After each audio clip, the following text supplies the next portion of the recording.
જય જવાન જય કિસાન. ફરી એકવાર સ્વાગત છે મારી યુટ્યુબ ચેનલ એટલે કે દગણોમાં.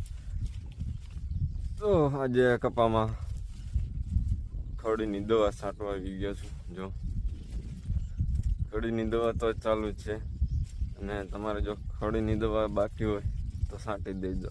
અને જો કપામાં જો હાટોડો થઈ ગયો, એ ઘર કરી ગયો હાટોડો, તો તમારું ઘર વીકી નાખશે. એટલે વહેલા કહું છું કે કપામાં હાટોડો થયો હોય તો દવા છાંટી દેજો. અમે 2 દી મોડું કરી નાખ્યું એટલે મોટો હાટોડો થઈ ગયો, અને હવે છાંટવાનું ચાલુ કર્યું. કેમ કે 1 દી કંઈક ચિપ્સની દવા છાંટવામાં રહી ગયા, લાલ કપા થઈ ગયો તો એટલે. અને 1 દી મોટો ફાઈ કપા એમાં ખડની દવા છાંટી.